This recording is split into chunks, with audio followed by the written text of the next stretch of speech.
他们是我坤家旧部。太好了，我坤家军没有全军覆没。江兄，起来，我没听错吧？你掐我一下。他是说这些人不人鬼不鬼的怪物，刚才还想咬我们呢。是鄂顺兄，不，坤吾兄的旧部。现在清醒了吗？谁知道这些怪物又会什么时候发放？你打算怎么办？少主，没想到这么多年，末将还能再见到你。若是将军在天有灵，总算是安心了。林叔叔，刚才是怎么回事？见生人进洞，想吓退他们罢了。那小圣女可还？林叔叔放心，我这次回来已经见到青青了，她现在还算安全。那就好。少主，快带着小圣女离开这儿，走得越远越好。林叔叔，这是为何？将军临终前嘱托过末将，若有生之年再遇见少主，一定要告诉少主，带着小圣女永世不要再踏入中里，最好隐姓埋名，远走高飞，千万不要为坤家翻案。凭什么？坤家世代忠良，凭什么不能翻案？难道说，当年的传闻是真的？当然不是。那是为什么，林叔叔？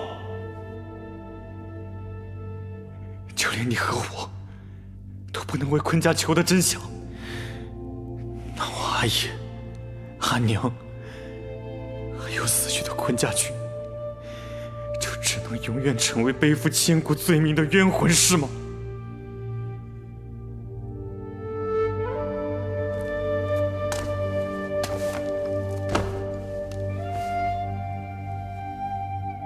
三坤，我求你，告诉我，当年到底发生了什么？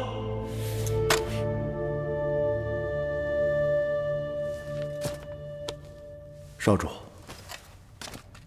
末将受不起这番大礼。其实，不是将军不愿意将此事告诉你，只是当年之事实在是太过惨烈，也太过蹊跷。你还记得除夕之夜，坤将军应召入宫吗？当然记得。不久以后，阿娘担心阿爷处境，也随他匆匆入宫。而那一去，就再也没有回来。那年年夜，寒冷异常。听闻将军当晚在忠立宫大殿守了一夜，却也始终没能见到小世子。无奈之下，终于忍不住率人闯了寝宫，要求见小世子。但谁曾想到，被关在寝宫之中的却并不是世子，而是你们的娘亲圣女苏英。莹儿，你怎么了？莹儿，你怎么会变成这个样子？莹儿，莹儿，莹儿，你醒醒！你看着我，我是你的夫君。夫君，莹儿，夫君，有人找到了那个东西，天下要大乱。爹发仙誓，圣女违背，夫君杀了青青，杀了青青，杀了青青。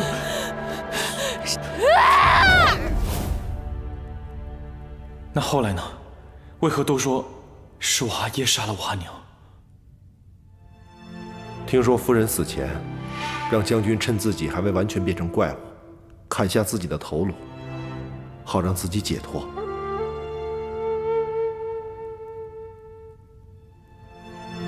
将军不忍夫人受此磨难，只好忍痛下手。自此，国师便以谋杀钟离圣女的罪名，要将将军就地诛杀。可我不明白了，阿娘一向很疼爱青青，她为何要这么做？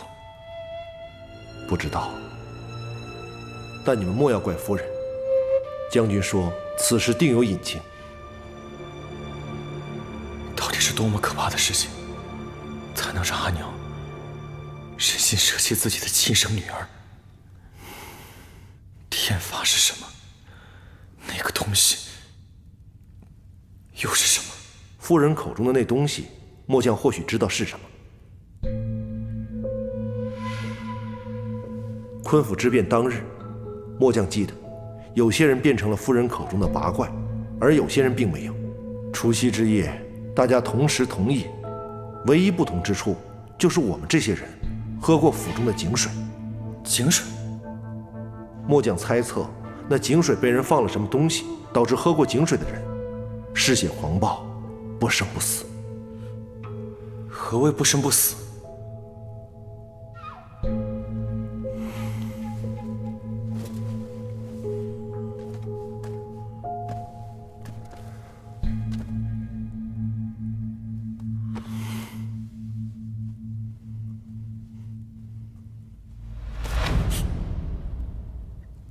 你没有心跳？没有心跳，那还能活蹦乱跳的？闻所未闻。凡中了那尸毒的将士，皆是心脉尽消之症。少主，此事实在错综复杂，凶险万分，千头万绪间稍有不慎，便是灭顶之灾。你和小圣女是将军最后的血脉，切莫再次涉险。事不宜迟，末将这就送你出去。等等，在下有一事请教。林将军在这有苏古墓之中，可曾听闻长生仙药？长生仙药，不曾听闻。你们是谁？为何出现在这儿？他们是我曾经在东鲁出生入死的兄弟。放心吧，林叔叔。你说此处有出口，为什么你还被困在此地多年？跟我来。当年我等被那妖道国师追杀，本想一举反攻王宫，为将军报仇，但是那恶毒国师四处宣扬，说我坤家军遭了天谴，变成了吃人的怪物。我们怕毁了坤家军世代荣誉，只好躲藏在这古墓之中。这不服古师，我们到这里时，便在此处了。难道这具古尸就是有苏先祖的尸身？这不是东鲁的晶石吗？别碰，危险！这晶石对你们无害。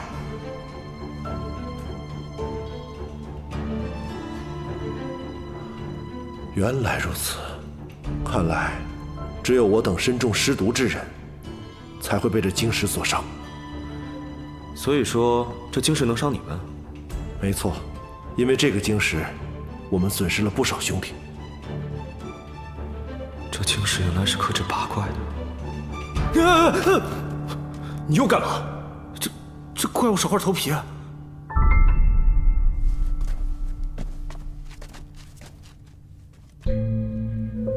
你说，这好端端的有苏先祖变成怪物不说，连头皮也没了。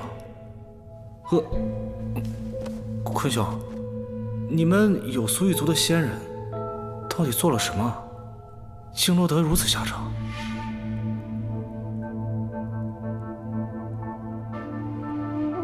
你们可还记得我先前和你们提过，阿娘在临走前嘱咐青青的话？烈火焚身，以皮囊祭天地。所以，你阿娘为何要嘱咐青青，烈火焚身，以皮囊祭天地？除非这圣女的皮囊还另有用处。定是如此。少主，时间不早了，若要出墓，还是早些为好。我们走吧，此地太多古怪，确实不宜久留。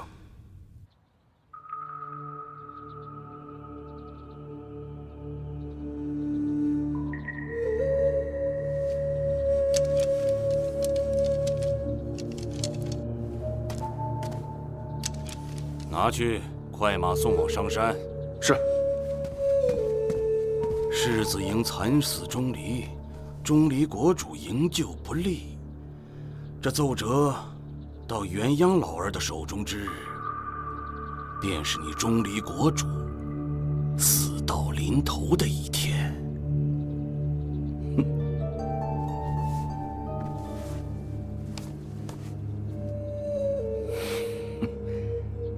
不要以为你们找到了青鸾山就得意忘形。既然来了钟离，就休想活着走出去。这青鸾山地形真是复杂。是啊，走了这么半天，也没找到回去的路。有人！快！我是要令，封锁青鸾山。你们往那边去。是。没想到钟离国师如此恶毒，竟然将我党骗进青鸾山中赴死。不知道江兄他们情况如何了？江兄他们足智多谋，吉人自有天相，应该不会有事。我们现在应该找个地方安顿下来，再派人去寻他们。国师已经封锁整个青鸾山，我们恐怕是出不去了。看来最危险的地方才是最安全的地方，我们只能在山里躲着，等一会儿和江兄他们会合，再做打算。可是我们这么多人，要怎么躲？诸位哥哥，我知道青鸾山中有一处荒废着的有苏老寨，不如我们先去那里如何？啊，这位姑娘和鄂顺兄同来，请问姑娘是？他是我朋友，我相信他。走。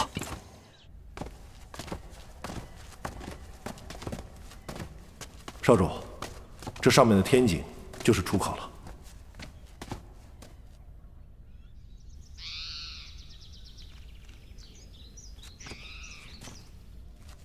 石壁陡峭，我们上去倒不难，只是林副将他们恐怕有些不易。出口近在咫尺，定要一试。和顺，你先带他们出去，放下绳索，让他们上去。还有，这地上的晶石，千万小心。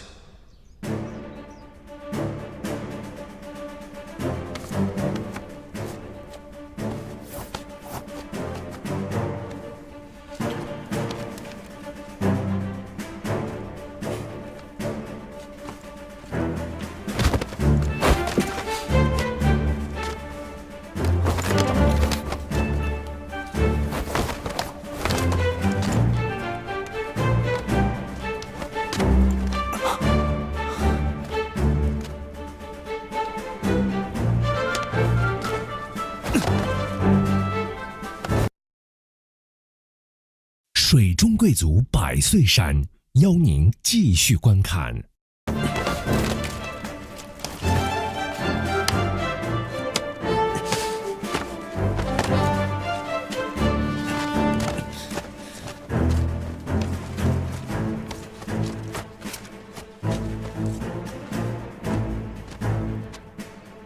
抓住绳索，快上来！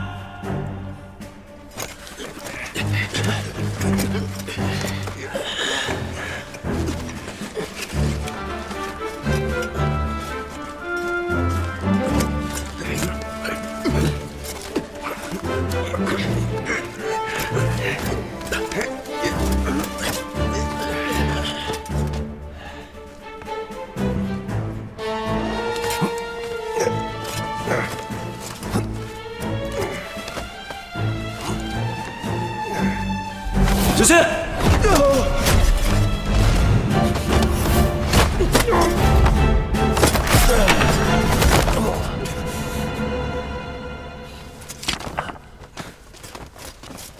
怎么样？没事吧？没事。多谢。快上去吧，小心点啊！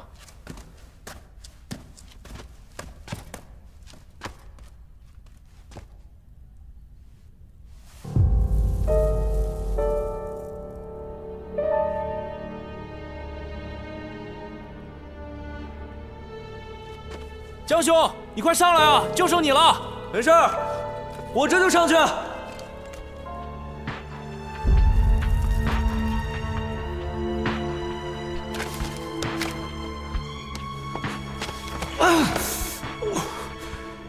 杨文焕，你怎么还不上来？你手怎么了？我上来接你。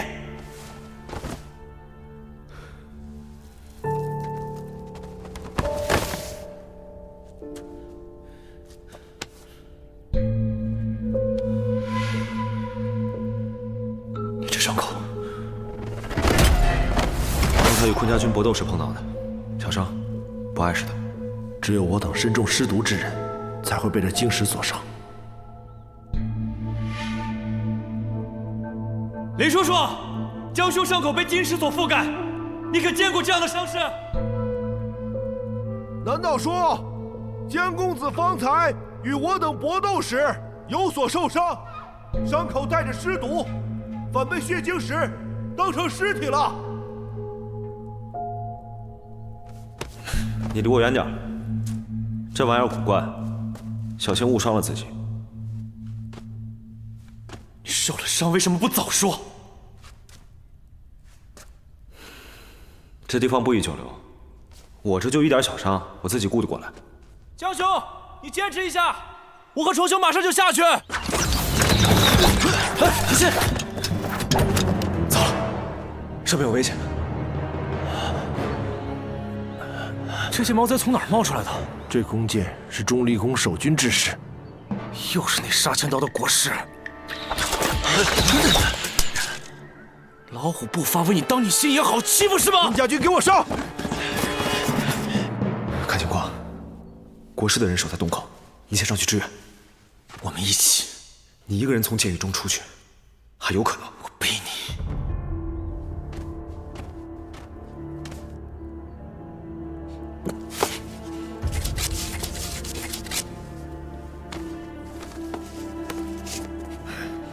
你疯了？带上我，你出不去的。抓稳了。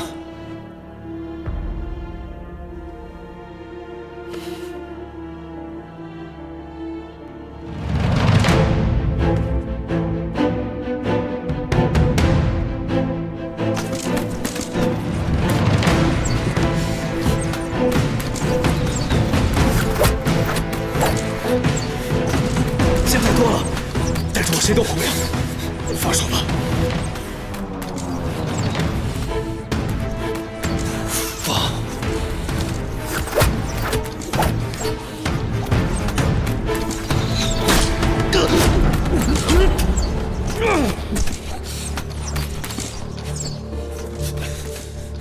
这蠢货，放我下去！小爷救你是小爷愿意当英雄，小爷乐意你欠我的，让你永远记住我对你的大恩大德。谁稀罕你救我？放我下去！若你当真有个闪失，我该将你何种姿态苟活于世？江文焕，要活，便一起活！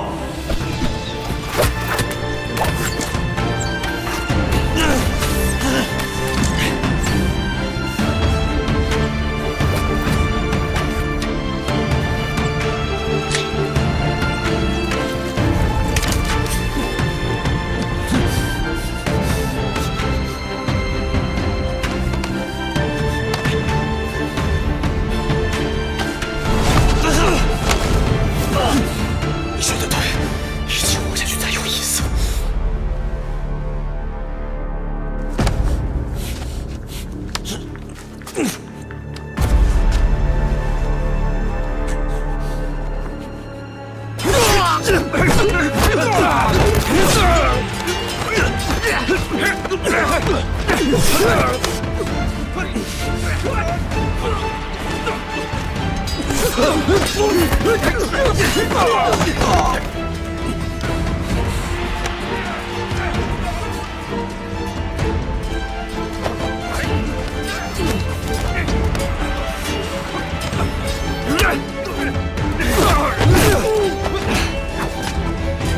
快去！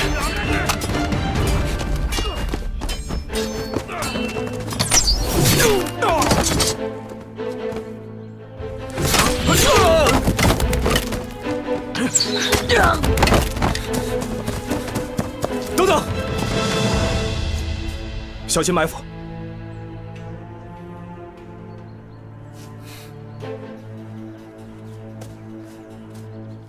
多亏了少主，我等才有今天。这本是我分内之事，要谢，应该谢这几位师祖。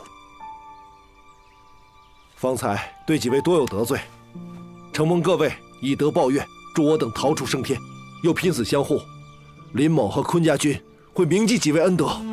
哎，前辈，不用这样，太客气了。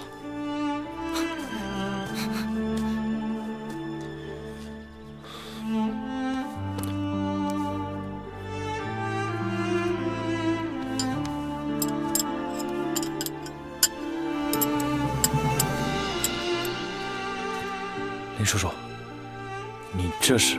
刚才山洞之下，少主有勇有谋，危机中不放弃任何一个人，这正是我坤家军理应遵循的气度。是我错了，少主已不是当年那个需要人保护的稚龄孩童了，而是铁骨铮铮的坤家男儿。林叔叔，少主，属下想将军牌交予少主保管，此后少主要想归隐山林，我等天涯海角追随左右。少主若想昭雪坤家，我等与少主同进退，共生死。少主在上，坤家军誓死追随。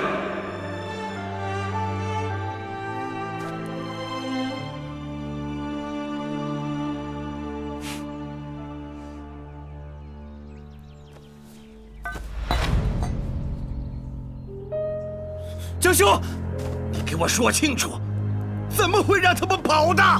国师恕罪，那帮怪物十分棘手，再加上狮子营的人功夫了得，都是废物！我真是白养了你们这群废物！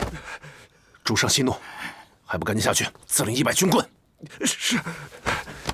弹劾中立王室尸位素餐，导致世子们遇难的奏书已经送往国都，可现如今世子们都安然无恙。主上，要不赶紧让信使回来？回来？信使一出钟离，便再也无转圜之地了。既然开弓没有回头箭，无论如何，钟离渊这个蠢货，都翻不出我的掌心。主上神威，定能谋得大业。对了，青鸾山的兵力安排的如何？青鸾山方圆10里和近处要道都有我们的人驻守，他们一旦现身，杀无赦。好，不能让他们活着回来。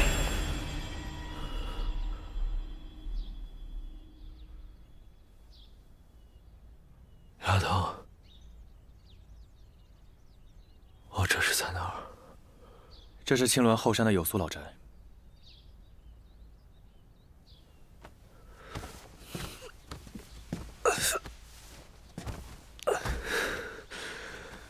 大家怎么都在这儿？江兄，我的江兄，我差点以为天妒英才，红颜薄命，我以为你英年早逝，撒手人寰，我们黑发人送黑发人。你说你要有个3长2短，我们怎么办啊？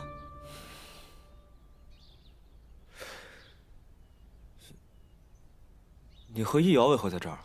江兄，你有所不知，整个青鸾山都被钟离军控制了，连下山的要道都有钟离军的重兵把守。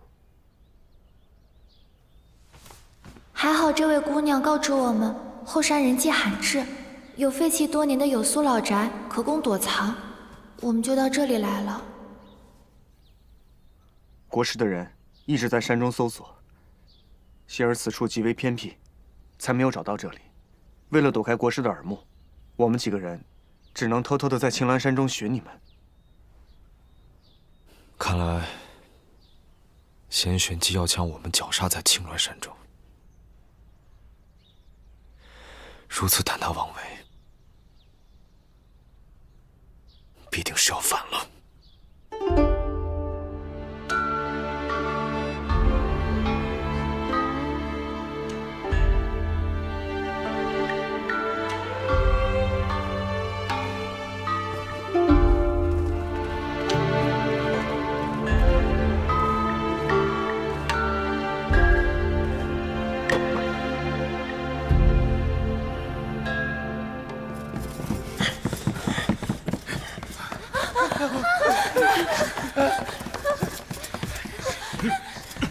跪下！放开！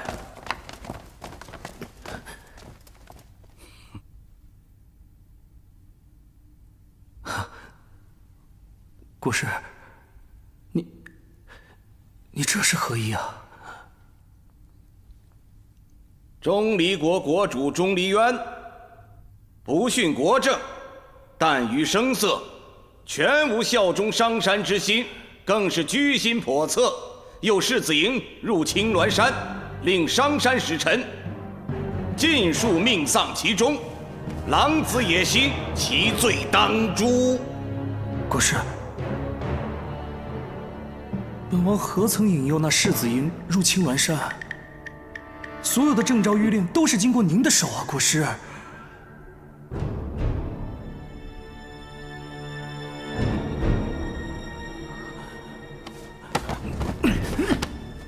国师，你何至于此啊，国师？本王什么都听你的，国师。你何至于此？将反贼钟离渊软禁于后宫，不得踏出半步。国师，国师，你放过本王！你放过本王！国师，国师，你放过本王！你放过本王！走，本王什么都听你的。国师，国师！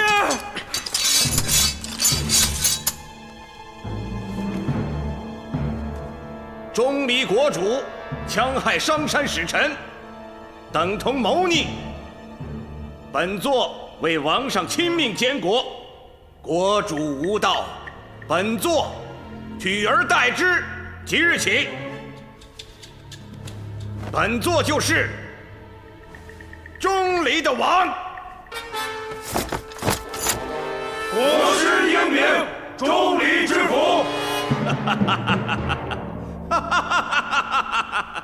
哼，这个杀千刀的国师怎么也没想到，我们不但平安无事，还救出了林副将。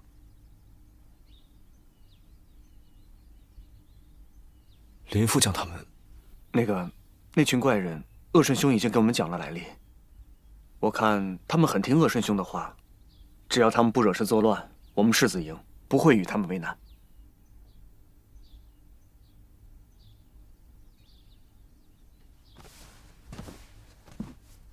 麻烦几位哥哥姐姐来帮我煎药。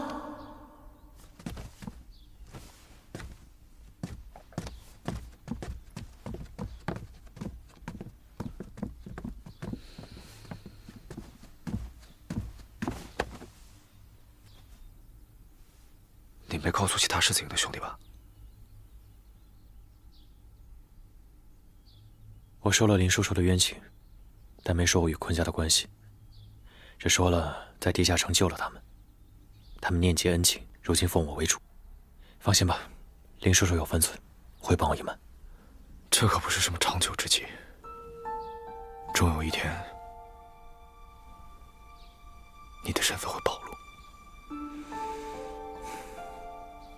身为坤家男儿，我问心无愧。如果真有那一天，我一定会担起我应负的责任。好，到那一天，我会全力帮你。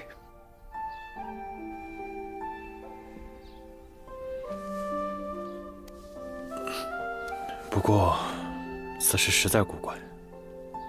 若国师杀害了我们，如何向王上交代？难道就不怕商山讨伐？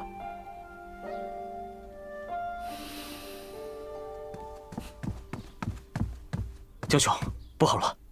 我在山上看到钟离士兵，偷听到贤玄机状告全城，下令搜山捉拿我世子营，围山清剿，阁下勿论。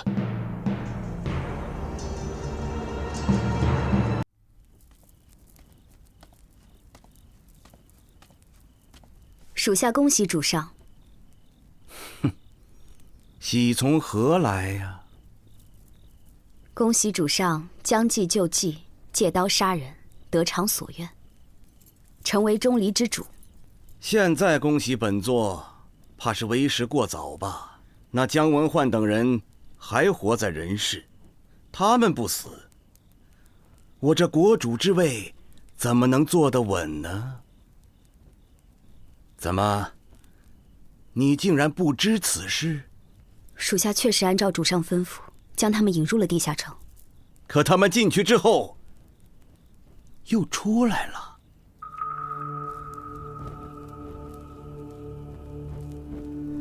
他们当真出来了？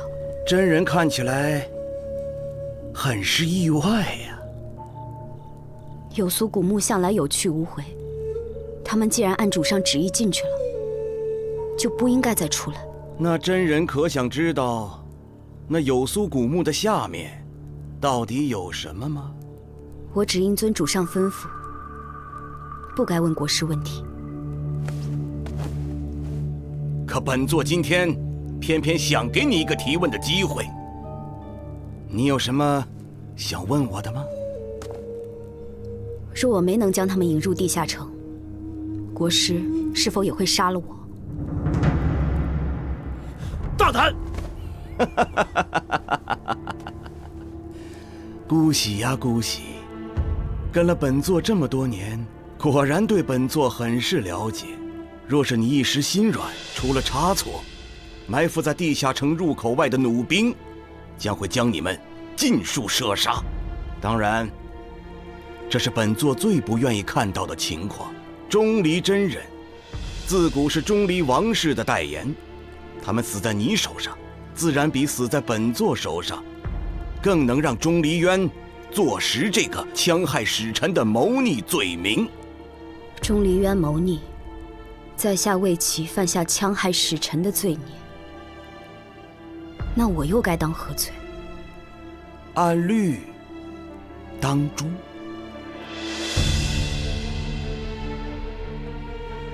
负天业，成因果，姑息死不足惜。说笑罢了。放心，对本座忠诚的人，本座绝不会亏待。青鸾山现在都是本座的精锐，世子营插翅难飞。以真人之见，此役本座能胜否？黑水之下，暗潮汹涌。主上心愿，定能达成。好，好，你最近为世子营之事操劳，便可在战事台休息几日。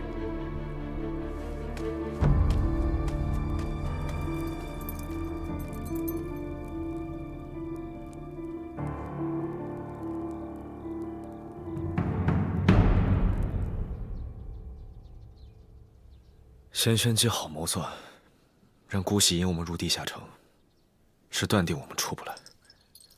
看来他还不知道坤家军已制服有苏先祖一事。我们死了对他有什么好处？我们一死，他便可以把戕害世子营的罪名推到钟离渊身上，届时钟离无主，他便可以名正言顺的登上国主之位。行了，无论如何，这都什么时候了？你也别管什么贤玄机还是田玄机了，你先关心关心自己伤口吧。医药妹妹，此生此毒，怎么才能根治？根治之法，或还需从血晶石和尸毒入手研究。那这解药何时能制出？我会尽快。此毒以尸毒污染后的血液为食，随血脉生长。我已用药控制住它，但你近日不可妄动内力，若血行加快，毒性会加剧扩散。丫头，有什么办法可以让我用内力吗？有，可强行压制毒性，但若10日后没服下解药，此物反噬，毒入脏腑，药石难医。好，10日够了。你想做什么？攻入钟离宫，俘获贤玄机。啊？救钟离王？为何？困在青鸾山，早晚都是死。没错，这贤玄机若是登上国主之位，我们必死无疑。还有，贤玄机作恶多端，若是他登上了国主之位，钟离百姓也难逃此劫。我们此行就当是替天行道了。行吧，反正横竖都这意思，还不如放手一搏呢。想要走出钟离，必先杀入钟离宫，救下钟离渊。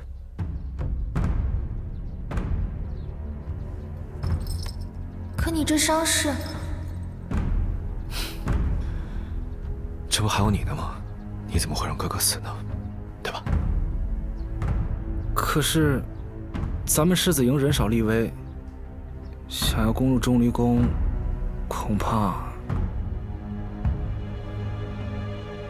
江公子，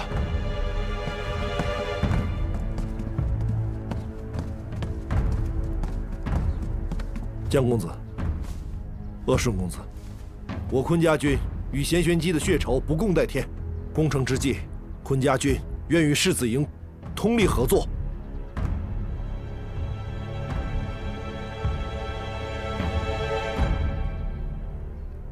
多谢前辈鼎力相助。不过，江公子，攻城作战，你可知最重要的是什么？是信任。若狮子营不能全然信任我，战场之上若还心存疑虑，实难同仇敌忾。作为战友，绝不会有族类外貌等偏狭之见，应看心性品德。只要戮力同心，肝胆相照，便是在战场上值得托付性命的生死之交。好，好一个戮力同心，肝胆相照！我坤家军自当全力协助狮子营冲锋陷阵。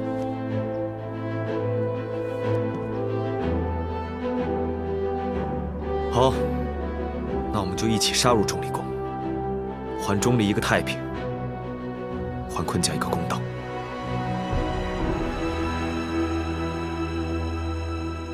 还有，我们要想办法逃出这青鸾山。唉，那是，现在正愁出不去。这贤玄机爪牙虽多，但青鸾山地形复杂，偌大一个青鸾山，必然会有他们的疏漏之处。青青，你仔细想一想，是不是还有其他什么办法可以出山？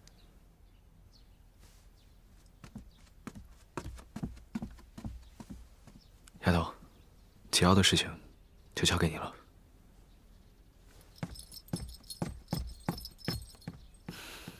事不宜迟，我们兵分两路，一路寻出山之路，另一路制定攻城战术。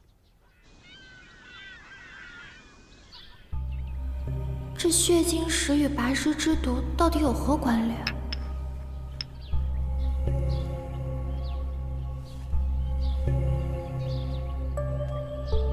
难道是伤口？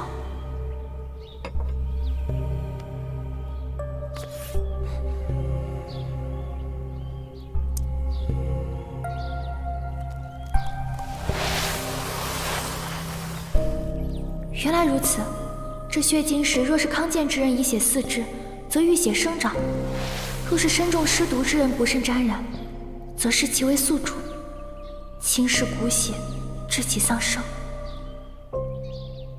小正女，怎么了？愁眉苦脸的。出青鸾山的路，我还是没能找到。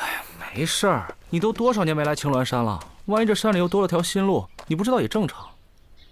青鸾山中只有苏一脉在此居住，早在7年前，苏家村就被圈为禁地，在此期间无人出入，又何来新的路呢？小心！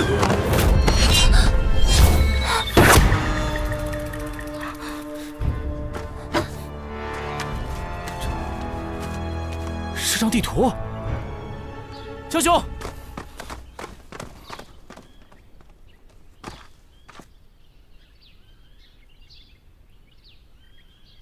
江兄，你快看，刚才有支箭射来，绑着这个东西。这是钟离宫地图，难道我们有贵人相助了？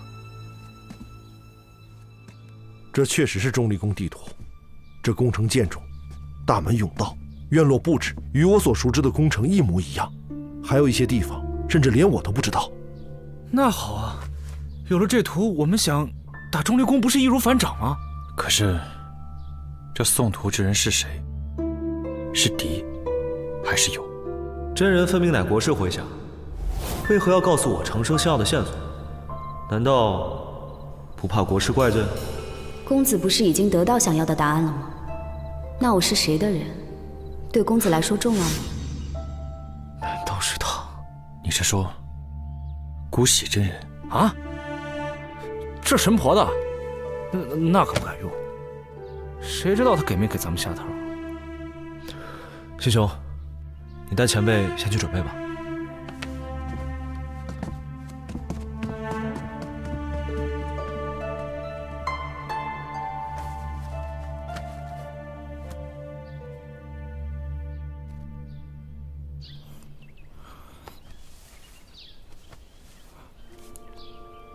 疼吗？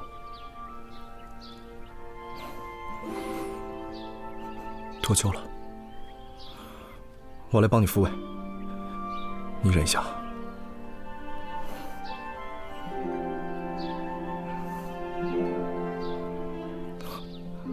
那有蝴蝶。好了。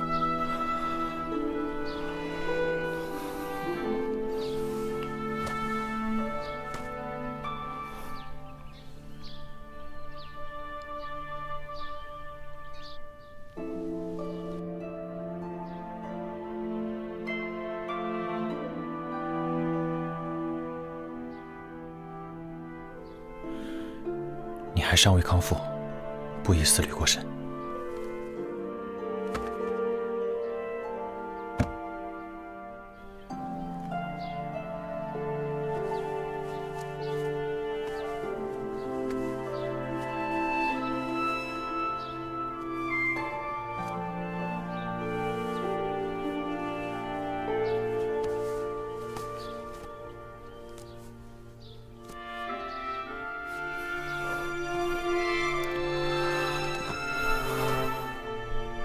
最近你的手就不要动了。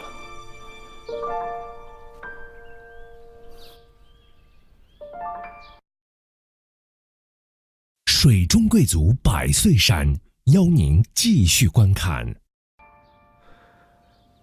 我只是想不明白，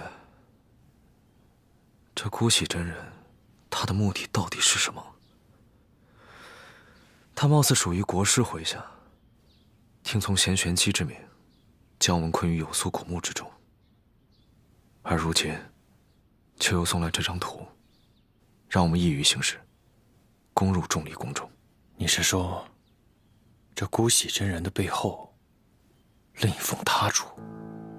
没错。不过这背后之人到底是谁，一语难测。不过也好，敌之速敌亦为友，这倒是说明了这张图更是可信了几分。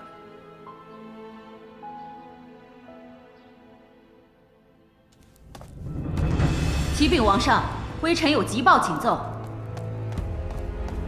启禀王上，方才入宫前，微臣收到东鲁世子姜文焕所传密信，控诉钟离赤封国奸贤玄机，诱世子营入险境，构陷钟离国主，欺君罔上。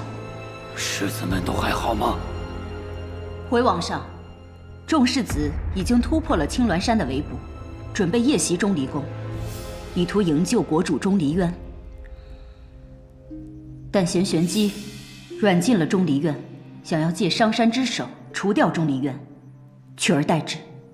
这个贤玄机竟敢骗姑！爱卿啊，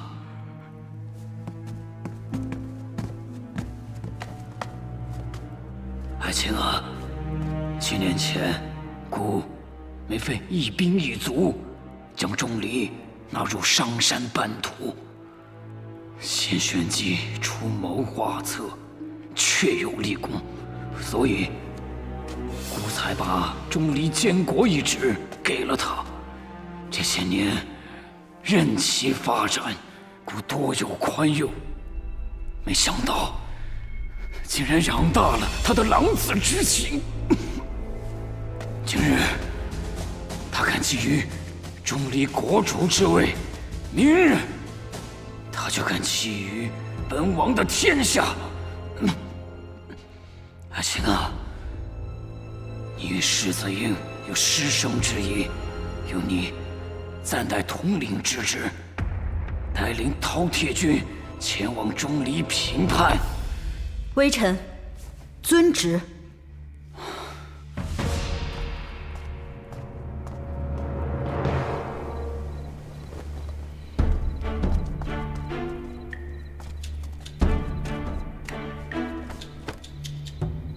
我来吧。你真是太小瞧我了。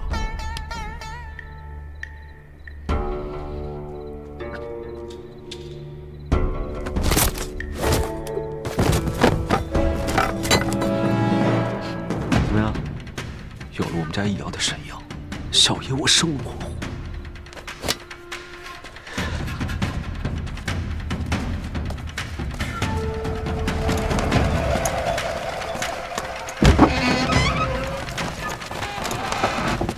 江公子、少主，昆家军已全部集结，听候指令。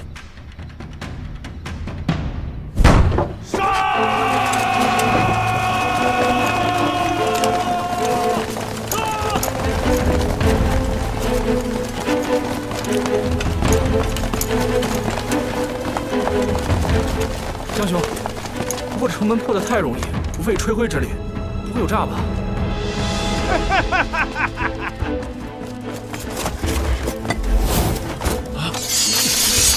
钟离军听令，此等乱臣贼子，格杀勿论。糟了，我们受尽了！布阵！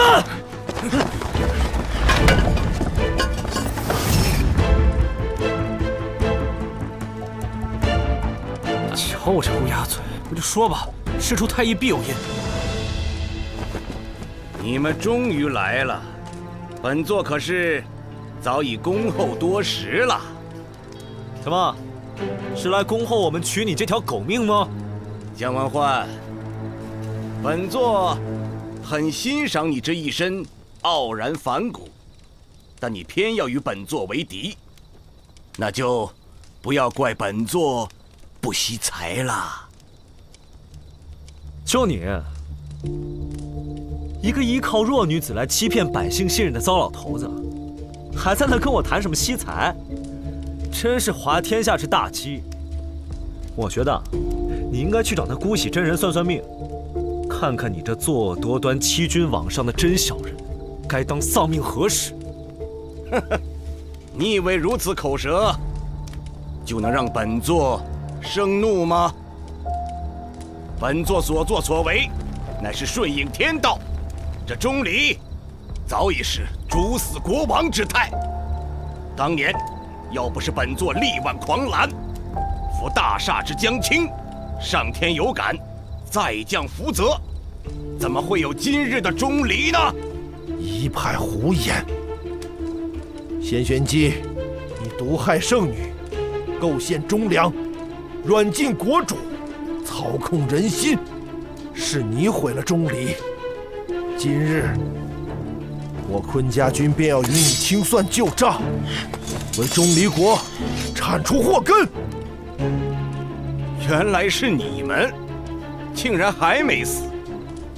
你们这些人不人鬼不鬼的怪物，就该永生永世躲在那不见天日之处。江文焕，你以为带着世子营和昆家军的残兵败将就能攻入我钟离皇宫吗？今夜之后，不仅是你们，就连整个钟离都将成为本座的囊中之物。江兄，都这时候了，要是有后手，该亮出来了吧？钟离军听令。后手是，但不在我手里。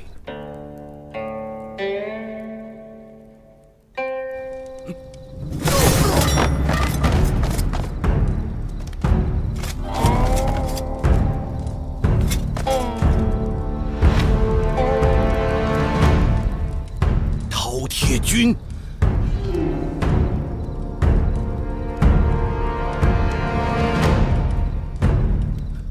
是王上派你们来的。师傅，多日不见，情谊更上一层楼啊！玄机大人，我与你秦曲问候，你却拔刀相向，这恐怕不太合适吧？国师大人，你既螳螂捕蝉，那我自该黄雀在后。你说的没错，以我们的人和钟离军对抗，无疑是以卵击石。但我更是知道，国师大人视世子营为眼中钉，若我们不做好这出戏，假意落入你的渔网，你又怎能轻易露出自己的后背呢？奉皇上口谕，逆臣贤玄机，谋害使臣，构陷国主，大逆不道，其罪当诛。谁敢？本座对商山有功，本座对王上忠心耿耿。可王上偏要给钟离渊这个废物担个虚名，却不给本座该有的荣耀。我只是要回我应得的。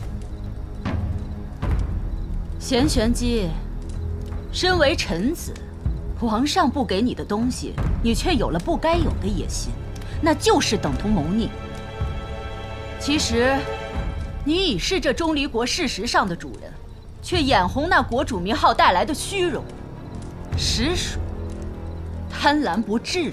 好，好，王上无意，尔等狡诈。不过，我到最后一刻，本座是不会认输的。不好，钟离渊有危险！啊！不是，钟离，你们再上前一步，我就杀了他。贤玄机，大势已去，你还要一错再错吗？本座没有错。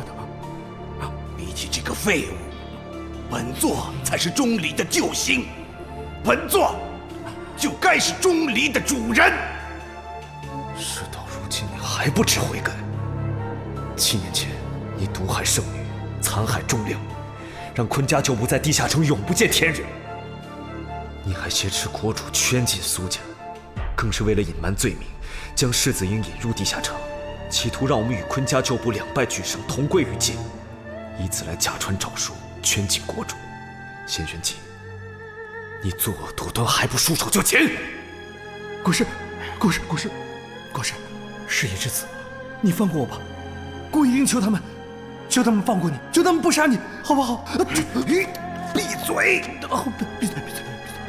你这个无德无能的废物，你也配跟本座求情啊？姜文焕，你要是再不退出大殿，休怪我杀了这个废物！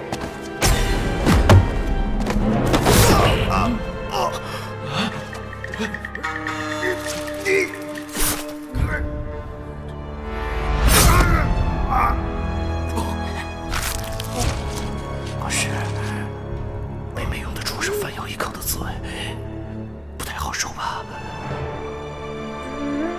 本王等这一天已经等了很久。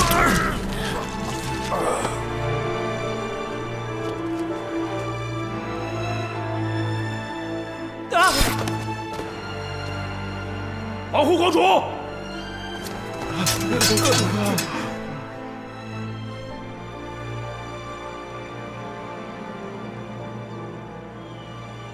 师傅，这次多谢师傅及时赶到，不然世子营和徒儿就该丧命于此了。你没事就好，要不然啊，我还真不知道该怎么向你那个大哥交代。大人，战场打扫完毕，我等准备出城了。出城？这钟离国主即将亲政，诸事繁多，饕餮军为何不坐镇城中，待尘埃落定？大人不是武将出身，不懂其中关爱。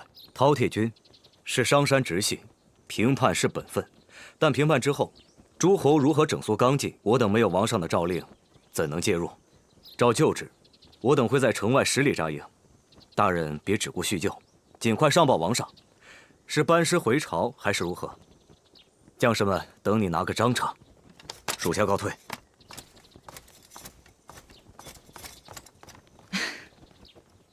听闻饕餮军战功卓著，军纪严明，是商山第一精锐，怎会如此不知礼数，竟敢顶撞上峰？我本就是暂领饕餮军，他们对我心有不满，也属自然。原来，师父为了救我们，得罪了同僚。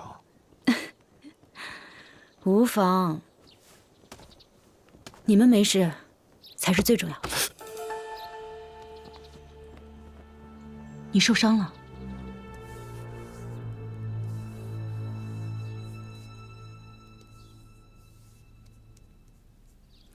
师父，行军颠簸，怎么把阿那什也带上了？这么多年，你又何时见过我不带上他？那孩子，他看似无知无觉，但是我知道，他心里比谁都清楚。真希望有朝一日能听他唤我一声母亲。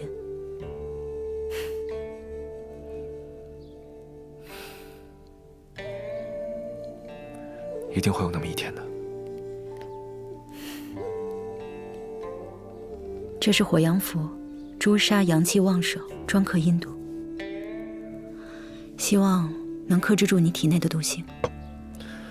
医瑶已为我研制解药，师父不用太过顾虑。解药制的怎么样了？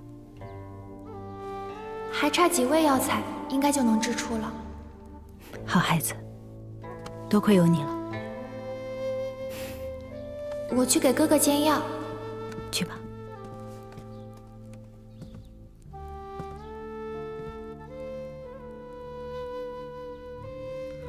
欢儿，有件事情，师父还想与你商量。何事？自从王上寻药，从东鲁到钟离，一直祸事连连。为师很担心你和世子们的安危。而且如今这钟离也是风云诡异，变幻莫测。为师在想，且你们先回东鲁，再做打算，如何？可王上对世子营寄予厚望，若无功而返，恐怕难以交代。到时国都震怒，岂不会让东鲁和其他方国也跟着遭殃？但是，无妨。如今仙玄机已除，钟离暂无危险。王上对长生仙药执着多年，屡开质子营。若能寻到仙药，也可恳求王上彻底解散世子营，让大家早归母国。只是徒儿总觉得，这所谓的长生仙药，恐怕没那么简单。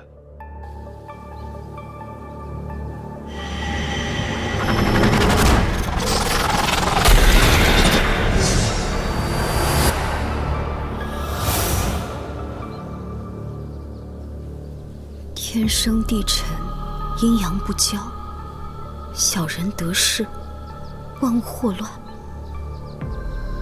仙玄机已死，钟离的国运怎会不胜反衰？启禀真人，国主来了。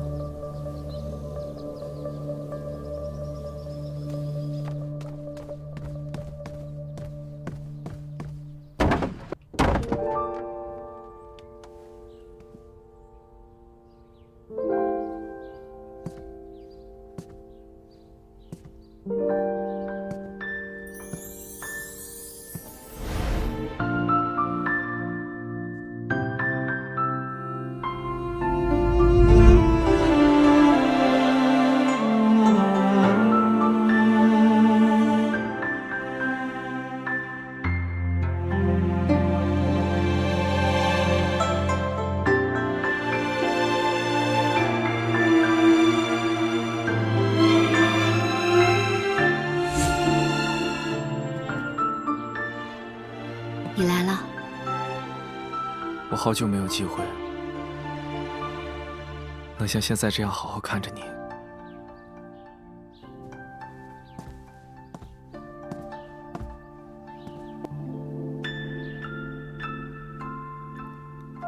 这些年，你忍辱负重，以身饲虎。今晚庆功晚宴，你可愿与我同席？我不过是战士台真人，贸然出现在晚宴席上，于情于理都有不合。我不在乎，我想让所有人都知道，钟离国能有今日，你当居首功。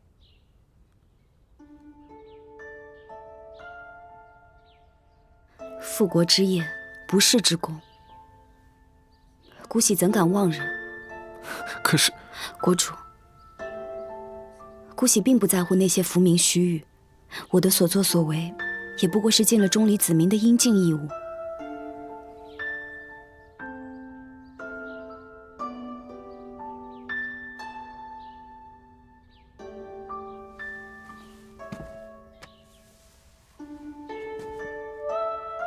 你本就是一国之主，钟离之阳，我不过是非鱼者，向阳而生。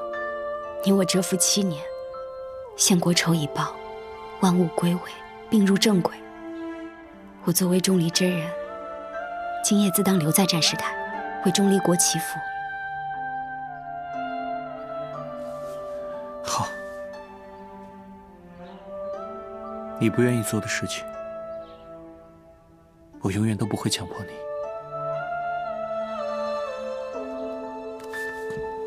多谢国主。